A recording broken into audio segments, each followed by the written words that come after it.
Hello नमस्कार साथियों, welcome to royal study. दोस्तों एसएससी एमटीएस का नेक्स्ट एनालिसिस आपके लिए लेकर आ चुके हैं और आज 18 अक्टूबर 2024 को हम फर्स्ट शिफ्ट का जो एनालिसिस है ये कवर करेंगे। और गाइज ये वीडियो थोड़ा सा लेट है बट हम आपके लिए पूरे 100% ऑथेंटिक जो क्वेश्चन है, पूरे 25 के 25 जो क्वेश्चन है ये आपके लिए लेकर आ चुके हैं। तो आप इस वीडियो को पूरा लास्ट तक देखिएगा क्योंकि यहाँ पर आपको एग्जैक्ट क्वेश्चन पता चलने वाले हैं। और इस वीडियो में हम जीके, मैथ्स, इंग्लिश और रीजनिंग है ना, तो इन सभी के बारे में कवर करेंगे। तो जीके, इंग्लिश, मैथ्स, रीजनिंग को चारों सब्जेक्ट को इस वीडियो में कवर करने वाले हैं। सो आप सभी से रिक्वेस्ट है कि पूरा वीडियो जरूर देखिएगा लास्ट तक। और इस वीडियो की पीडीएफ के लिए आपको क्या करना है, एप्लीकेशन को डाउनलोड कर लेना है, टेलीग्राम चैनल और ग्रुप को ज्वाइन कर लेना है। दोनों का लिंक आपको डिस्क्रिप्शन में जाएगी। इससे पहले वाली पीडीएफ एप्लीकेशन में अपडेट कर दी गई, स्टडी मटेरियल में जाकर आप चेकआउट कर सकते हैं। क्लियर है भाई? जीके, जीएस, करंट अफेयर को हम सबसे पहले स्टार्ट करेंगे, उसके बाद में इंग्लिश, फिर मैथ्स, फिर रीजनिंग की ओर आगे बढ़ेंगे। तो चलिए स्टार्ट करते हैं हमारे पहले क्वेश्चन से। आज का पहला क्वेश्चन पूछा गया है, हिमाचल प्रदेश के हिडिंबा जो देवी मंदिर है इसमें कौन सा मेला लगता है? विच फेयर इज हेल्ड इन हिमडा देवी जो टेम्पल है ऑफ हिमाचल प्रदेश। तो इसका करेक्ट आंसर डोंगरी मेला त्योहार हो जाएगा। डोंगरी जो फेस्टिवल है ये बेसिकली लगता है, या डोंगरी मेला यहाँ पर लगता है। डोंगरी त्योहार हिमाचल प्रदेश के प्रसिद्ध त्योहारों में से एक है। ये मई के मध्य में बसंत पंचमी के अवसर पर आयोजित किया जाता है। ये त्योहार हिडिंबा मंदिर में मनाया जाता है। इस दिन को हिडिंबा देवी के जन्मदिन के रूप में भी मनाया जाता है। पौराणिक कथाओं के अनुसार हिडिंबा देवी भीम की पत्नी है। तो याद रखना है इनके बारे में, ये क्वेश्चन आपका बना है। वैसे ये हमारी एसएससी एमटीएस के स्पेशल टेस्ट सीरीज है। सिर्फ 49 रुपए की प्राइस में आपको मिल रही है, लिमिटेड टाइम है। अगर अभी तक आपने इनरोल नहीं किया है, अभी आप हमसे नए जुड़े हैं, तो आपके लिए गोल्डन अपॉर्चुनिटी है, बेस्ट ऑप्शन और बेस्ट चांस है आपके लिए। तो एग्जाम में अगर थोड़ा बहुत भी टाइम है तो आप अच्छे से यहाँ से प्रैक्टिस कर सकते हैं। लेटेस्ट पैटर्न पर बेस्ड है पूरी की पूरी टेस्ट सीरीज, और आप चेकआउट कर सकते हैं। काफ़ी ज़्यादा टेस्ट आपको मिल जाएंगे। यानी कि आप ऐसा, आपको यहाँ पर इतने टेस्ट है, 1 रुपये में आपको यहाँ पर कितने टेस्ट मिलेंगे? 10 टेस्ट मिलेंगे। तो आप सोच सकते हैं कितना सस्ता है ये, और आपको है ना कितना सस्ता यहाँ पर मिल रहा है। 1 रुपये में 10 टेस्ट आपको मिल रहा है, तो इस हिसाब से आप देख सकते हैं। और ये आपको कोई डाउट है, कुछ क्वेरी तो कॉन्टैक्ट नंबर भी दे रखे हैं, इन पर भी आप कॉन्टैक्ट कर सकते हैं। लिंक डिस्क्रिप्शन में आप जाकर चेकआउट कर लीजिएगा। चलिए अगला है, हिंदुस्तानी संगीतकार से संबंधित राज्य पूछा था। किसी जो संगीतकार है इनका नाम दे रखा था, एग्जैक्ट हमें नहीं मिल पाया कि किसका नाम था, बट इस तरह से आपको सभी का याद कर लेना है जो भी आपको इंपॉर्टेंट लेवल के लगते हैं। चलिए 2011 की जनगणना के अकॉर्डिंग सबसे कम जो बाल लिंगानुपात है ये कहाँ का है? हरियाणा करेक्ट आंसर आपको हो जाएगा। According to census 2011 where is the lowest child sex ratio? Haryana correct answer रहेगा। साल 2001 की जनगणना के मुताबिक भारत का जो लिंगानुपात है ये है 927 था। और साल 2000, देखिए भारत का जो बाल लिंगानुपात 927 था 2001 में। 2011 की जनगणना के मुताबिक हरियाणा में सबसे कम बाल लिंगानुपात था। तो याद रखना है, बाल लिंगानुपात का मतलब है 0 से 6 साल के आयु वर्ग में प्रति 1100 पर महिलाओं की संख्या है। क्लियर है? और साल 2011 की जनगणना के मुताबिक अरुणाचल प्रदेश जो है यहाँ पर सबसे ज्यादा बाल लिंगानुपात था। भारत में केंद्र शासित प्रदेशों में अंडमान निकोबार जो द्वीप समूह है इसमें सबसे ज्यादा बाल लिंगानुपात था। तो ये भी आपको याद रखना है। अगला है, सुनील छेत्री ने आईएसएल में के किस सीजन में हैट्रिक गोल मारा था? Sunil Chhetri scored a hattrick in which season of ISL? तो करेक्ट आंसर आपका हो जाएगा 2015 में, जो इनका पहला ही सीजन था, इसमें ही इन्होंने हैट्रिक मारी थी। तो पहली हैट्रिक तो सुनील के पहले ही सीजन में आई थी, जब मुंबई एफसी की ओर से खेलते हुए 2015 में उन्होंने नॉर्थ ईस्ट यूनाइटेड एफसी के खिलाफ ये कारनामा किया था। आईएसएल में किसी भी भारतीय खिलाड़ी द्वारा ये पहली हैट्रिक थी, जिसके दम पर मुंबई ने ये मुकाबला जो है 5-1 से अपने नाम पर किया था। छेत्री ने भारत के लिए 4 हैट्रिक लगाई है, और वहां सबसे ज्यादा हैट्रिक लगाने वाले भारतीय फुटबॉलर हैं। क्वेश्चन काफी ज्यादा इंपॉर्टेंट है। उन्होंने 2023 में आयोजित हुए सेफ चैंपियनशिप में पाकिस्तान के खिलाफ हैट्रिक लगाई थी, और इस दिग्गज फुटबॉलर ने 2008 में ताजिकिस्तान के खिलाफ अपनी पहली हैट्रिक लगाई थी। और सुनील छेत्री ने भारत के लिए 145 मैच खेले हैं, और 20 साल के करियर में 94 गोल इन्होंने किए हैं। तो आपको स्पेशली इनके बारे में याद रखना है। अगला क्वेश्चन है, पिट्टी पिट्टी द्वीप पक्षी अभ्यारण्य कहाँ स्थित है? Where is Pitti island bird sanctuary located? Lakshadweep correct answer हो जाएगा, लक्षद्वीप में स्थित है। पिट्टी पक्षी अभ्यारण्य को पक्षी पिट्टी के नाम से भी जाना जाता है। ये नाम जो है तमिल शब्द पिट्टी से लिया गया, जिसका अर्थ होता है पक्षी।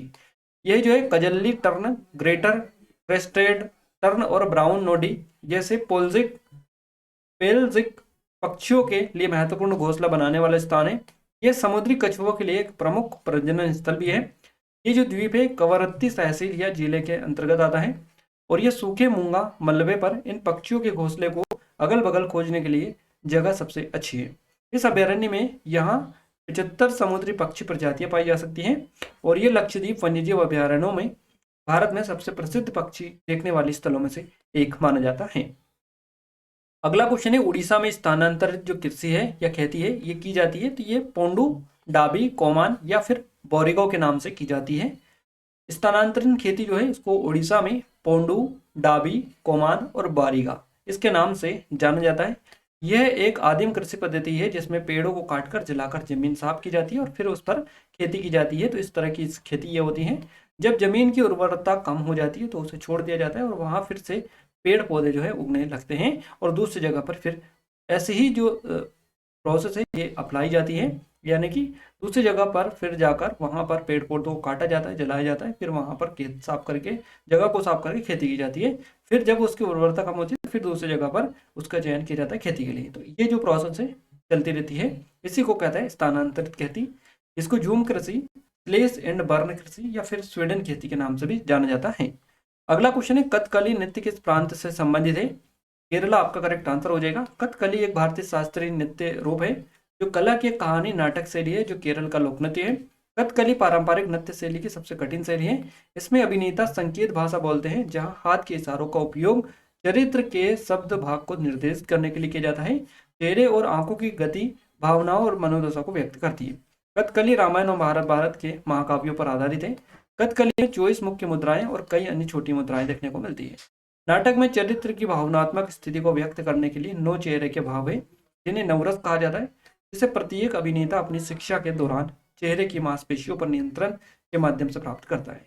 सिद्ध प्रस्तावक की अगर अपन बात करें इस नृत्य की तो गुरु कुंचु कुरूप हो जाएंगे, गोपीनाथ, कोट्टाकल, शिवरामन, रीता गांगुली, ये सभी इसके सिद्ध प्रस्तावक है। अगला क्वेश्चन है आपका, पॉलिटी से क्वेश्चन बना था, समानता के अधिकार से क्वेश्चन पूछा गया था। क्लियर है? क्लियर है? तो भारत का जो संविधान है इसका आर्टिकल 40 इसके तहत समानता का अधिकार शामिल किया गया है। अनुच्छेद 14 के तहत सभी व्यक्तियों के लिए समान विधि यानी कानून बनाने का नियम है। इसलिए भारतीय राज्य की ये जो है संवैधानिक बाध्यता है कि वह सभी व्यक्तियों को, जिसमें नागरिक और गैर नागरिक सभी शामिल है, सभी के लिए समान नियम बनाए जब तक विभेदीकृत कानून बनाने का कोई युक्त या तर्कसंगत मकसद ना हो। अनुच्छेद 14 से 18 जो है समानता के अधिकार से संबंधित है और इसे इस प्रकार समझा गया है। अनुच्छेद 14 जो है ये कानून के समक्ष समानता और कानून का समान संरक्षण है। अनुच्छेद 15 धर्म, जाति, लिंग आदि के आधार पर भेदभाव का निषेध करता है। अनुच्छेद 16 जो है ये सार्वजनिक रोजगार में अवसर की समानता।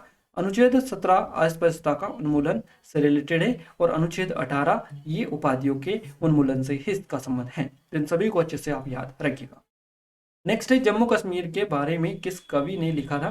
विच poet wrote about Jammu and Kashmir? Kalhana आपका करेक्ट आंसर हो जाएगा। कश्मीर के शासकों की सूची 3238 ईस्वी पूर्व से। कल्हन ने जो है कश्मीर के इतिहास के बारे में लिखा।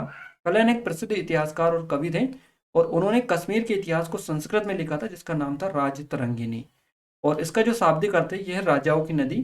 कल्हन ने ये जो रचना है 1148 से 1149 के बीच में लिखी थी। अगला क्वेश्चन है आपका, समस्थानिक से क्वेश्चन बना था आपसे, एग्जैक्ट तो नहीं मिल पाया क्योंकि उसका लैंग्वेज जो था थोड़ा सा डिफिकल्ट था, याद रखना पॉसिबल नहीं था। एक ही तत्व के परमाणु जिनकी परमाणु संख्या समान हो लेकिन द्रव्यमान संख्या अलग अलग हो, समस्थानिक उन्हें कहते हैं। तो समस्थानिकों में प्रोटॉन की संख्या समान होती है लेकिन न्यूट्रॉन की जो संख्या होती है अलग अलग होती है। समस्थानिकों में समान रासायनिक गुण होते हैं लेकिन भिन्न भौतिक गुण होते हैं और समस्थानिकों का अर्थ होता है समान स्थान। अगला क्वेश्चन है, किस स्थिति में नई प्रजाति का जन्म होता है? In which situation is the new species born? तो करेक्ट आंसर क्या रहेगा? देखिए, ये तब होता है जब किसी प्रजाति के समूह प्रजनन के मामले में अलग थलग हो जाते हैं और अलग अलग हो जाते हैं। वो स्थिति होती है जब नई प्रजाति का जन्म होता है। तो प्रजाति निर्माण वहाँ प्रक्रिया है जिसके द्वारा नई प्रजातियां बनती हैं। यह तब होता है जब किसी प्रजाति के समूह प्रजनन के मामले में अलग थलग हो जाते हैं और अलग अलग हो जाते हैं। एलोपैट्रिक प्रजाति उद्भव के एक पैतृक आबादी के समूह भौगोलिक पृथक्करण की अवधि के कारण अलग अलग प्रजातियों में विकसित होते हैं। अगला क्वेश्चन है आपका, बाल विवाह पर रोक कब लगाई गई थी? When was child marriage band? ये बैन किया गया था 1929 में।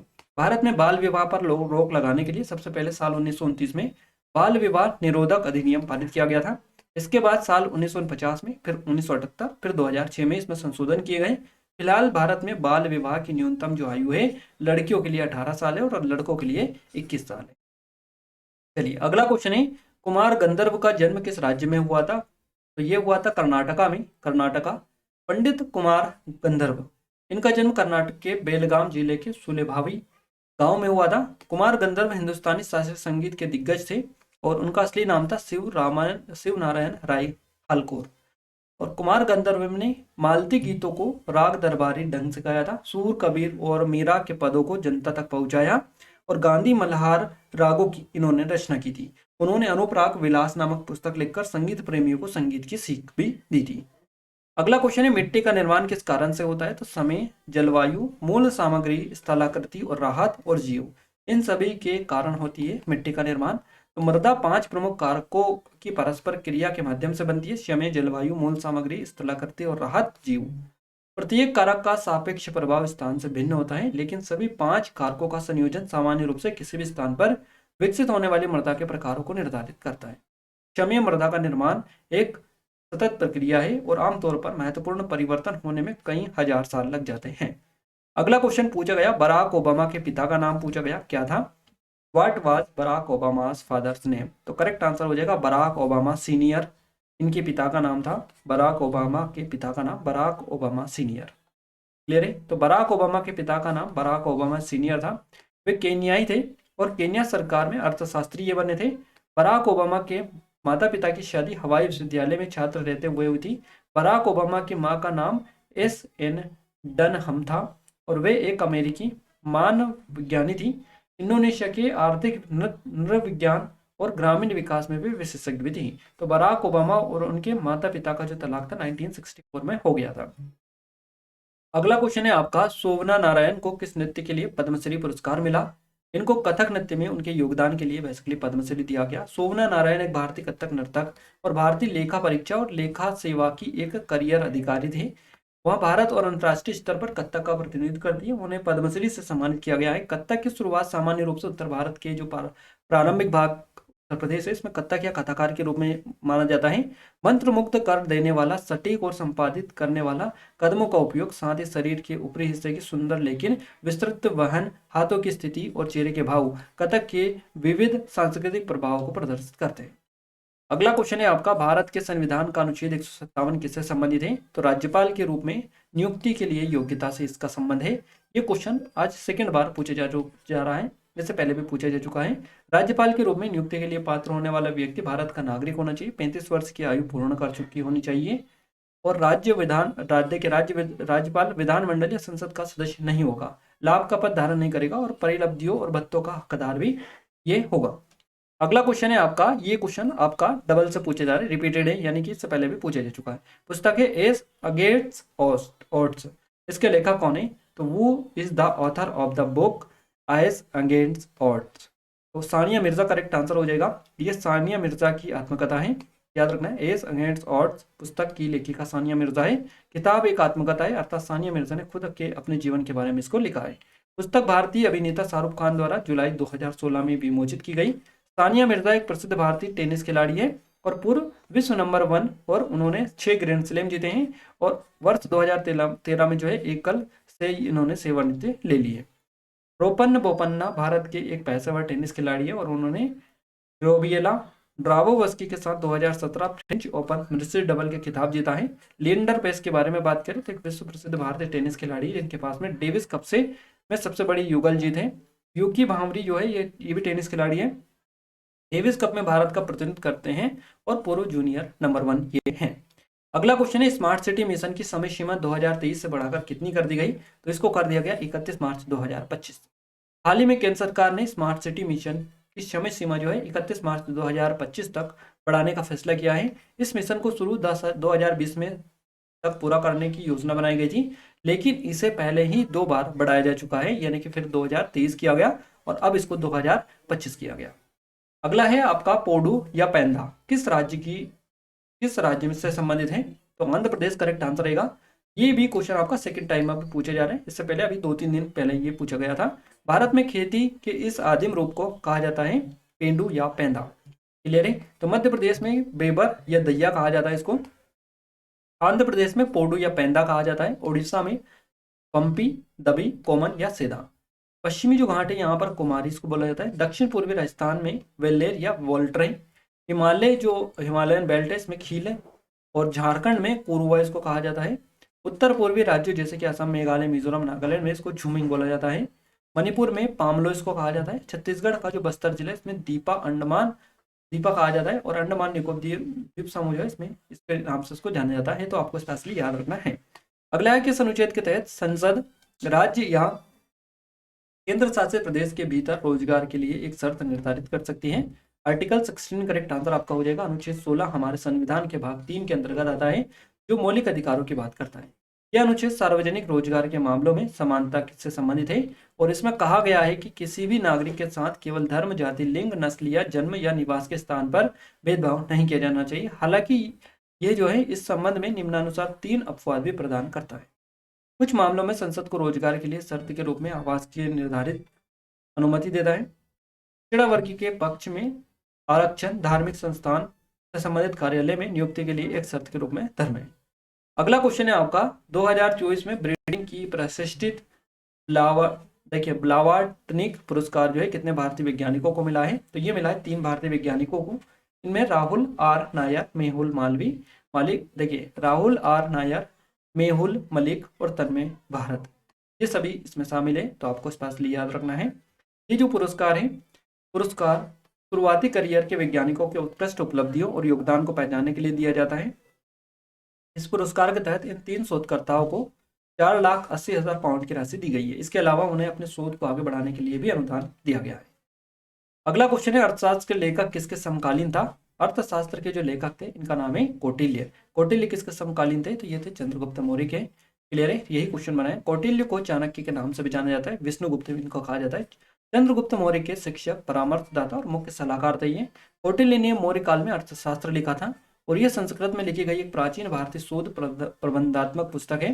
अर्थशास्त्र में शासन कौशल, आर्थिक नीति, सैन्य रणनीति, प्रशासन, विदेश नीति, कानून, नागरिक कर्तव्य, दंड, जासूसी और युद्ध के विज्ञान जैसे विषयों पर चर्चा की गई। अर्थशास्त्र को भारतीय मैकियावेली भी कहा जाता है और अर्थशास्त्र की पांडुलिपि की खोज जो है सबसे पहले 1905 में आर साम शास्त्र ने की थी। 1915 में पहला जो है अंग्रेजी अनुवाद प्रकाशित इसका हुआ था। अगला क्वेश्चन है यूरिया बनाने में किसका प्रयोग किया जाता है? तो तरल अमोनिया और तरल कार्बन डाइऑक्साइड का यूज होता है यूरिया बनाने में। यूरिया बनाने के लिए तरल अमोनिया, तरल कार्बन डाइऑक्साइड का इस्तेमाल किया जाता है। इन दोनों सामग्रियों को उच्च दबाव और तापमान पर मिलाकर अमोनियम कार्बामेट बनाया जाता है। फिर इसे कम दबाव पर तोड़ा जाता है और जिससे यूरिया और पानी बनता है। तो यहाँ पर गाइस 25 के 25 जो क्वेश्चंस थे पूरे हमने आपको 100% एक्यूरेट क्वेश्चंस बता दिए, जो हमें सीधे सीधे मिले हैं। हमने आपको बताने में आपकी पूरी हेल्प की है। क्लियर है? तो आई थिंक यहाँ से आपको काफी हेल्प मिली होगी। अब वीडियो को आप और बने रहेगा वीडियो में, क्योंकि यहाँ पर आप इंग्लिश, मैथ्स, रीजनिंग को भी कवर करेंगे। क्लियर है? थोड़ी सी अपडेट दे दें, ये हमारी MTS की स्पेशल टेस्ट सीरीज है, सिर्फ 49 रुपये में मिल रही है। जो लोग नए जुड़े हैं उनसे कहना चाहेंगे कि आपके लिए बेस्ट चांस है, बेस्ट टाइम है आपके लिए, अच्छे से प्रैक्टिस कर लीजिएगा, क्योंकि क्वेश्चंस जो बन रहा है इसी के पैटर्न के अकॉर्डिंग बन रहा है। तो आप देख कर जाएं एक बार, लिंक डिस्क्रिप्शन में डेमो भी चेकआउट कर लीजिएगा। और ये कोई डाउट है कुछ क्वेरी से नंबर पर भी कांटेक्ट कर सकते हैं। ये SSC GD की है हमारी और ये MPSI की भी, आप इनकी भी लिंक डिस्क्रिप्शन में मिल जाएगी। चलिए इंग्लिश की बात करते हैं। अब इंग्लिश में 1 वर्ड से एक क्वेश्चन आपको बनाए, क्लोज टेस्ट से क्वेश्चंस बनाए, इरर से 3 क्वेश्चंस पूछे हैं, आइटम प्रेसेस से 1 क्वेश्चन बनाए, एंटोनियम से 2 क्वेश्चन है, सिनोनियम से आपका 1 क्वेश्चन है, फिलर से आपका 1 क्वेश्चन है, इनकरेक्ट से 1 क्वेश्चन है और फिल इन द ब्लैंक से भी आपका क्वेश्चंस बनाए। मैथ्स में अलजेब्रा से क्वेश्चन बनाए, मेंसुरेशन 2D 3D से क्वेश्चंस है, सिंबल चेन से 2 क्वेश्चन है, प्रतिशत से 2 क्वेश्चन है, प्रॉफिट एंड लॉस से 1 क्वेश्चन है, SICI से 1 क्वेश्चन है आपका, औसत से 2 क्वेश्चन पूछे गए, नंबर सिस्टम से 1 क्वेश्चन पूछा गया, LCM HCF से 1 क्वेश्चन पूछा गया है, सिंप्लीफिकेशन से 2 क्वेश्चन है, रेशियो से 1 क्वेश्चन है, पाइप और टंकी से 1 क्वेश्चन है, ट्रेन से 1 क्वेश्चन है, आयु यानी एजेस वाले जो क्वेश्चन है ये आपका 1 पूछा गया। रीजनिंग में पेपर फोल्डिंग से 1 क्वेश्चन है आपका और सीरीज से 2 क्वेश्चन है, वेन डायग्राम से 2 क्वेश्चन है आपका, एनालॉजी से 1 क्वेश्चन है, पांचे से डाइस से आपका जो क्वेश्चन है ये है 2। क्लोज में से 2 क्वेश्चन है, कोडिंग डिकोडिंग से 2 क्वेश्चन है, मिरर इमेज से 1 क्वेश्चन है आपका, काउंटिंग फिगर से 1 क्वेश्चन है, मिसिंग नंबर से 1 क्वेश्चन है और फिगर से भी आपका 2 क्वेश्चन बेसिकली बना है। तो यहाँ पर गाइस हमने इस वीडियो में जीके, इंग्लिश, मैथ्स और रीजनिंग, है ना, मैथ्स और रीजनिंग, इन चारों सब्जेक्ट के बारे में आपको कवर करवा दिया, कहाँ कहाँ से किस तरह के क्वेश्चंस बने। आई थिंक यहाँ से आपको काफी ज्यादा हेल्प मिली होगी कि किस तरीके का जो पैटर्न है यहाँ पर आपका देख निकल कर आ रहा है। तो आपको क्या करना है, इसी के अकॉर्डिंग आगे की तैयारी को कंटिन्यू रखना है। और इस टेस्ट सीरीज में आपको सारे टॉपिक हमने डाल रखे हैं जो कि आप जाकर चेकआउट कर सकते हैं। यहाँ से आप जो टॉपिक आपका वीक है उसी के ऊपर आप अपने कमांड रखें और आप टेस्ट लगाकर भी चेकआउट कर सकते हैं किसमें आपसे क्वेश्चंस बन रहे हैं किसमें नहीं बन रहे, ताकि उस पर आप जैसा फोकस भी कर पाएं। तो सारी डिटेल आपको एप्लीकेशन पर मिलेगी, डिस्क्रिप्शन में लिंक है, कोई डाउट है कुछ क्वेरी से नंबर पर भी कॉन्टैक्ट कर सकते हैं। ये एसएससी जीडी की और ये हमारी एमपीएससी की स्पेशल है, इन सभी की लिंक डिस्क्रिप्शन में विजिट कर सकते हैं। और इस वीडियो की पीडीएफ के लिए एप्लीकेशन को डाउनलोड कर लीजिएगा, टेलीग्राम चैनल और ग्रुप को ज्वाइन कर लीजिएगा, दोनों की लिंक आपको इस वीडियो के डिस्क्रिप्शन में मिल जाएगी। गाइस अगर आपने इस वीडियो को अभी तक लाइक नहीं किया तो आपसे मिस्टर रिक्वेस्ट है कि वीडियो को लाइक और चैनल को सब्सक्राइब करके बेल आइकन को ऑल पर सेलेक्ट कर दीजिएगा, ताकि जो भी नया वीडियो आए सबसे पहले आप सभी के पास में पहुंच पाए। तो मिलते हैं हमारी नेक्स्ट स्टडी वीडियो में, तब तक के लिए जय हिंद, वंदे मातरम।